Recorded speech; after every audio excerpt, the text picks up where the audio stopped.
Bonjour à toutes et à tous, et bienvenue sur la chaîne pour un nouveau résumé explosif de Ici tout commence. Aujourd'hui, cap sur l'épisode 1188, diffusé le lundi 2 juin 2025 sur TF1. Un épisode chargé en émotions, en révélations et en poison. Alors que Bérénice se bat entre la vie et la mort, Tessier est rongé par le doute. A-t-il fait le bon choix en administrant l'antidote? Le poids de la culpabilité le hante, tandis que Constance tente de le rassurer. Mais rien n'apaise le directeur de l'Institut. Bien décidé à faire éclater la vérité sur cette mystérieuse intoxication qui a frappé le double A. De son côté, Anaïs découvre un détail capital qui pourrait la disculper. Les ravioles ne sont peut-être pas en cause. Et pendant que le mystère s'épaissit, Milan, plus déterminé que jamais, se lance dans une enquête officieuse qui va le conduire à une découverte glaçante. Du GHB aurait été versé dans une salière. Oui, vous avez bien entendu, quelqu'un a intentionnellement empoisonné les clients. Mais ce n'est pas tout, Maya doit affronter le chantage de Gaspard. Tandis que les tensions se dénouent peu à peu à la coloc grâce à un joli geste d'Amy et Billy. Et lorsque Bérénice rouvre enfin les yeux à l'hôpital, l'émotion est à son comble dans une scène bouleversante avec Carla. Amour, trahison, vengeance et danger, cet épisode est un tournant majeur de la série, à ne surtout pas manquer. Installez-vous confortablement, on vous dévoile tous les détails dans un résumé immersif, riche et haletant. Depuis que l'antidote a été administré à Bérénice, Tessier n'a pas fermé l'œil. Il marche nerveusement dans les couloirs de l'Institut, rongé par une culpabilité tenace. Il repense à la décision prise dans l'urgence. À ce moment où il a demandé à Constance de préparer le traitement, alors que le doute planait encore sur l'origine exacte de l'intoxication. Et si on s'était trompé? Murmure-t-il à Constance, les traits tirés. Si on lui a injecté ça pour rien? Tu as fait ce qu'il fallait, tente-t-elle de le rassurer. Il fallait agir vite. Mais Tessier secoue la tête. Tant que je n'aurai pas la vérité, je ne serai pas en paix. À l'hôpital, Bérénice repose toujours dans le coma. Son état reste critique. Le silence autour de son lit est pesant, et l'incertitude plane encore. Pendant ce temps, à l'Institut, Anaïs reçoit une information capitale, parmi les 11 clients tombés malades. Certains n'ont même pas mangé de ravioles. Elle en reste bouche bée, le cœur allégé d'un poids. Ce n'était pas le manioc? Souffle-t-elle, presque en larmes. Un soulagement immense l'envahit. Ce plat qu'elle avait préparé avec tant de stress n'est finalement pas en cause. Mais ce répit est de courte durée. Car si ce n'est pas les ravioles, ni le manioc, alors quoi? Dans les cuisines, l'ambiance reste lourde. Les regards sont inquiets, les gestes plus hésitants. L'origine de l'intoxication reste un mystère, et tant que la vérité ne sera pas faite, un doute empoisonne chaque préparation, chaque ingrédient. Et dans l'ombre de cette tension collective, le spectre de la responsabilité continue de planer. Depuis que Gaspard connaît la vérité, Maya vit avec une boule au ventre. Chaque fois qu'elle le croise dans les couloirs de l'Institut, son cœur se serre. Elle n'ose plus le regarder dans les yeux. Tétanisée. Figée par la peur. Tu peux pas rester comme ça, Maya, lui souffle Pénélope, à la coloc. Il faut que tu creves l'abcès. Ça te ronge. Maya hoche doucement la tête, sans grande conviction. Elle sait qu'elle n'a plus le choix. Plus tard, dans un couloir désert, elle retrouve Gaspard. Il l'attendait. Alors?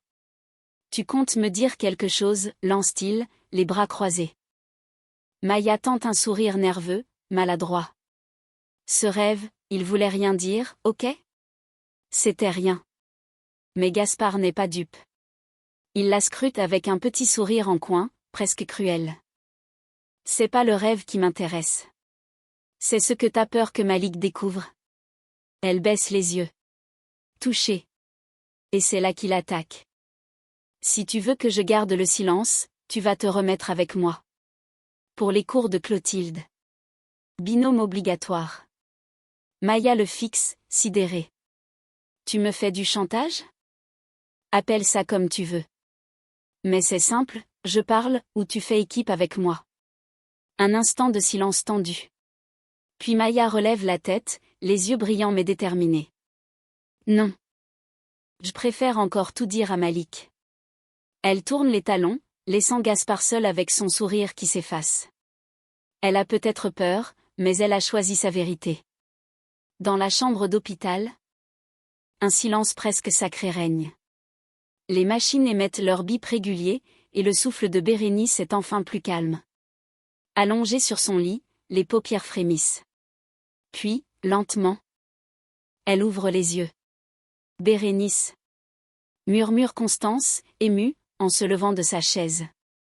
Carla, assise de l'autre côté du lit, retient un sanglot. Elle s'approche, les larmes au bord des cils. Tu m'as manqué, tellement. Glisse-t-elle dans un souffle tremblant. Le regard de Bérénice se pose sur elle, encore flou, mais déjà chargé d'émotion. Carla n'attend plus. Portée par le soulagement, le chagrin et l'amour, elle se penche doucement et l'embrasse. Un baiser tendre, profond, chargé de tout ce qui n'a pas été dit pendant ces jours d'attente et de peur. Dans la pièce, l'émotion est palpable. Constance détourne brièvement les yeux, bouleversée. Bérénice est de retour. Et dans ce moment suspendu, entre vie retrouvée et amour déclaré, plus rien d'autre ne compte. À la colloque, l'atmosphère s'est enfin adoucie. Anaïs, encore fragile, s'affaire en cuisine lorsqu'Amy et Billy arrivent, timidement, une petite boîte à la main. On vient en paix.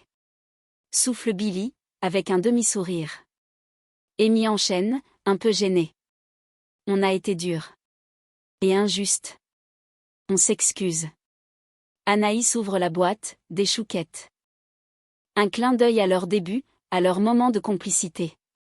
Elle esquisse un sourire sincère. Merci. Murmure-t-elle. Ça me touche. Les tensions s'évaporent peu à peu. Elles ne se disent pas tout, mais l'essentiel est là, le lien tient toujours. Quelques heures plus tard, Milan arrive devant la porte de la coloc. Il a été prévenu par Carla que Bérénice s'est réveillée. Il pousse la porte, le regard inquiet, mais soulagé. J'ai appris pour Bérénice. Je suis content qu'elle aille mieux. Anaïs le regarde. Longuement. Froidement. Plus rien ne vibre dans ses yeux. Elle va mieux, oui. Mais ça change rien. Milan tente de s'approcher. Anaïs, je sais que j'ai merdé. Mais si on pouvait juste reparler? Elle l'interrompt, ferme. Non. Ce que tu m'as fait est trop grave. Tu m'as manipulé, humilié. Un silence lourd. Je ne reviendrai pas. Milan baisse les yeux, frappé par la dureté calme de sa voix. Il comprend qu'il l'a perdue. Et cette fois, définitivement. Dans une salle annexe de l'Institut, l'ambiance est studieuse, mais électrique. À l'approche des examens, Léonard a décidé de sortir des sentiers battus pour motiver Sabri, Zoé et Gary. Fini les fiches de révision classiques. Aujourd'hui, place à la roue des ingrédients. Allez, chacun son tour, lance Léonard, enthousiaste, en faisant tourner la roue colorée installée au centre de la pièce. Gary s'avance le premier. La roue ralentit, claque une dernière fois, et s'arrête. Roquefort, lit Léonard à voix haute. À toi de jouer, chef. Gary grimace. Sérieux? Du Roquefort? Pour un dessert? L'impro, c'est la clé. Et les jurys adorent les prises de risque, sourit Léonard, malicieux. Zoé s'élance à son tour. Elle croise les doigts, et la roue s'immobilise sur chocolat blanc. Bon, ça va déjà mieux, souffle-t-elle, soulagée. Mais attention, ajoute Léonard en dévoilant le thème. Votre plat doit être caramélisé, avec une mousse. Vous avez 45 minutes. Go. Sabri, lui, observe en silence. Il sait que l'exercice est piégeux. Mais c'est justement ce dont il a besoin pour se dépasser. L'enjeu est clair, plus droit à l'erreur. Dans la pièce, les casseroles s'entrechoquent, les fouets s'activent, les idées fusent. Chacun cherche l'équilibre parfait entre technique et créativité. La tension est palpable. Les examens approchent à grands pas, et pour Sabri, Zoé et Gary. Cette session improvisée pourrait bien faire toute la différence. Maya tourne en rond depuis des heures. Elle sait qu'elle doit parler à Malik, lui dire la vérité sur ce rêve. Sur Gaspard. Mais les mots ne sortent pas. La peur la paralyse. L'idée de blesser Malik, de le perdre peut-être, l'oppresse. Alors, au lieu d'affronter la tempête, elle opte pour une stratégie plus silencieuse. Plus lâche, peut-être. Mais plus simple, sur le moment. Elle frappe à la porte du bureau de Clotilde. Une fois entrée, elle prend une grande inspiration. « Je voulais vous demander quelque chose. » Clotilde relève les yeux, attentive. « Est-ce que je peux me remettre en binôme avec Gaspard ?» Clotilde l'observe, intriguée par ce revirement. Mais elle ne pose pas de questions. « Très bien. Mais ce sera définitif. Jusqu'à la fin des examens. »« Ça me va. » Répond Maya d'une voix presque étouffée. Elle quitte le bureau sans un mot de plus. En apparence, elle vient de faire un choix logique. En réalité, elle vient de reculer. De céder à la peur. Incapable de dire à Malik que Gaspard occupait ses pensées, même en rêve.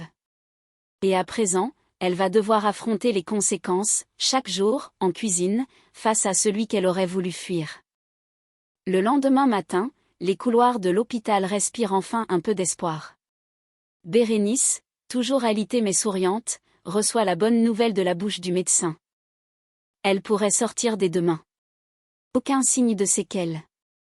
Son corps a tenu bon. Constance, soulagée, esquisse un vrai sourire pour la première fois depuis des jours. Mais pendant ce temps, Tessier reste en retrait, les bras croisés, le regard sombre, perdu dans ses pensées. Il n'a pas le cœur à se réjouir. À ses côtés, Constance tente de briser le silence. Emmanuelle, elle va bien. Elle s'en sort sans dommage. Tu peux relâcher la pression. Mais il secoue la tête. On lui a injecté un antidote sans être sûr. On aurait pu aggraver son état. Tu n'avais pas le choix. Tu as fait ce qu'il fallait. Il reste immobile, mâchoire contractée. Peut-être. Mais tant qu'on ne saura pas qui est responsable de cette intoxication, je ne pourrai pas passer à autre chose. Dans son regard, pas seulement de la culpabilité. Une obsession. Celle de faire éclater la vérité, coûte que coûte. Car pour Tessier, ce n'est pas juste une question d'erreur ou de remords, c'est une question de justice. Dans un coin de la cafétéria, Milan s'installe à la table où Tom et Enzo terminent leur café. L'air grave. Il pousse un long soupir avant de briser le silence. C'est fini avec Anaïs. Définitivement. Tom lève un sourcil, sans détour. T'avais encore des doutes ? Tu l'as perdu, mec. Et à mon avis, tu ferais mieux de relancer tes applis. Milan esquisse un sourire, sans conviction. Il sait que Tom dit vrai, mais ce n'est pas ce qui l'agite aujourd'hui. J'ai recroisé Sam. Lâche-t-il, presque à mi-voix. Enzo fronce les sourcils. Sam ? Ton ex ? Ouais. Il vient de sortir de prison. Un silence s'installe, pesant. Tom se penche légèrement. Et donc ? Tu comptes faire quoi ? Milan secoue la tête, déterminé. Je vais pas récupérer Anaïs, je le sais. Mais je veux comprendre. Tout ce qui s'est passé. Ce qui a dérapé. Il y a quelque chose qui colle pas, ni avec Sam, ni avec cette histoire d'intoxication. Il lève les yeux, le regard vif. Je veux découvrir la vérité. Tom et Enzo échangent un regard. L'un pense qu'il s'acharne, l'autre sent que ça ne fait que commencer. Car quand Milan se met une idée en tête, il ne lâche rien. Déterminé à ne plus rester dans le flou, Milan entraîne Colline avec lui dans les cuisines du double A. Tous deux avancent prudemment entre les postes de travail, observant chaque recoin, chaque ustensile, chaque pot d'ingrédients abandonné. Si quelque chose a été trafiqué, c'est ici qu'on le saura, murmure Milan, concentré. Soudain, son regard se fige sur une salière posée à l'écart. Il l'ouvre machinalement, puis fronce les sourcils. Le contenu a une teinte étrange. Le sel paraît plus foncé que d'habitude, presque grisé. T'as vu ça, lance-t-il à Colin, inquiet. C'est pas normal. Tu crois qu'il a été mélangé à autre chose? Un doute sinistre s'installe. Milan ne perd pas une seconde. Il quitte les lieux en urgence. Fonce jusqu'à la pharmacie du centre-ville et revient avec un test rapide. Colin l'observe, anxieuse, tandis qu'il manipule le kit avec précision. Quelques gouttes suffisent. Les secondes s'écoulent. Puis la couleur change. Positif, souffle Milan. GHB. Colin blêmit. Le GHB? Il hoche la tête, stupéfait. C'est inodore. Presque indétectable. Quelqu'un l'a glissé dans le sel. Le silence qui suit est glacial. Le choc est immense. Ce n'était pas une erreur, ni une imprudence. Quelqu'un, délibérément, a voulu intoxiquer les clients du Doubla. Et maintenant, la question brûle les lèvres de Milan comme un poison, qui? Et voilà, chers passionnés de l'Institut Auguste Armand. Ce que nous réserve cet épisode 1188 intense, diffusé le lundi 2 juin 2025. Un épisode qui nous laisse sans souffle, comme suspendus au bord d'une vérité qui refuse encore de se livrer entièrement. Dans cet épisode où chaque mot, chaque silence semble chargé de tension, l'émotion humaine côtoie le drame le plus glaçant. La guérison inespérée de Bérénice, après des jours d'angoisse, aurait pu être un apaisement. Mais derrière son réveil émouvant, derrière l'amour brut et sincère que lui offre Carla dans ce baiser silencieux mais bouleversant, une ombre continue de s'étendre. Car ce n'est pas un accident. Ce n'est pas une simple erreur en cuisine. Quelqu'un, délibérément, a voulu nuire. Et pendant que Tessier, malgré les bonnes nouvelles, reste prisonnier de sa conscience, obsédé par cette vérité qui lui échappe encore, Milan franchit une ligne. En découvrant la présence de GHB dans une salière, il met au jour une piste terrifiante. Ce n'est plus seulement une intrigue culinaire, mais une tentative d'empoisonnement prémédité. Quelqu'un, dans l'ombre, a manipulé les ingrédients comme des armes. Pendant ce temps, Maya, tiraillée entre sa peur et son courage, finit par reculer. Elle choisit de se remettre en binôme avec Gaspard plutôt que de faire face à Malik. Ce choix, en apparence stratégique, résonne pourtant comme une défaite intime. Elle fuit ce qu'elle ressent, et cette fuite pourrait bien avoir des conséquences plus douloureuses que prévues.